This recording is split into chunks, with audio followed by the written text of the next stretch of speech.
बाजारात पीओपी मूर्ती विकण्यासाठी अनेक नवनवीन शक्कल लढवल्या जात आहे। मूर्ती जड वाटावी म्हणून मातीचा वापर करण्यासह फळांचाही वापर केला जात आहे। पीओपी मूर्तीवरील बंदी उठवण्यात आली असेल, परंतु त्या अजूनही पर्यावरणासाठी धोकादायकच आहे। प्रशासन या मूर्तीबद्दल पूर्ण जागरूकता बाळगण्याबद्दल आवाहन करत आहे, परंतु नागरिकांना या मूर्तीबद्दल सखोल माहिती नसल्यानं बाजारात काहीशी गोंधळाची स्थिती आहे। अजून गरज आहे, अजून तर आली नाही। जास्त करून लोक पीओपीलाच प्रेफरन्स देतात कारण की प्राइस कमी आहे। पण लोकांनी थोडं निसर्गाचा विचार केला पाहिजे आणि शाडूच्या मातीच्या मूर्तीला प्रेफरन्स दिला पाहिजे आणि त्याच घेतल्या पाहिजे। मूर्ती बघून एवढं लक्षात येत नाही, कधी कधी आपली फसवणूक होऊ शकते की आपल्याला शाडूची मूर्ती म्हणून पण ते पीओपीची देऊ शकतात। तर त्याच्याबद्दल त्यात तर आपण काही करू शकत नाही, पण काहीतरी आयडेंटिफिकेशन असतात की थोडी जड असते किंवा जास्त शायनिंग नसते त्याच्यावर, थोडेफार काही आहे की त्याच्यावरनं आपण ओळखू शकतो की ती मातीची आहे।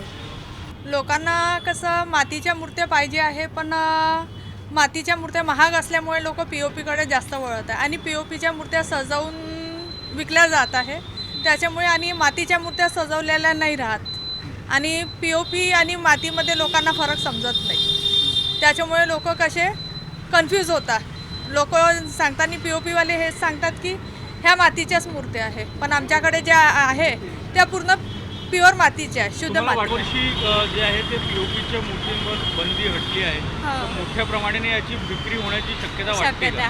आहे थोडी, पण नाही झाली पाहिजे। माझं मत तर ते आहे, म्हणजे मातीची जेवढी आपण इको फ्रेंडली करू तेवढं चांगलं आहे आपल्यासाठी। पण पूर्णपणे जनजागृती अजूनपर्यंत झाली नाही, झालेली नाही आहे। पुष्कळसे लोक दिखावटीसाठी हे घेतात पीओपीची वगैरे, त्यांना जास्त छान दिसायला वगैरे, तर त्याचं जास्त सेल होतो। दिसण्यानुसार ती खूप छान वाटते।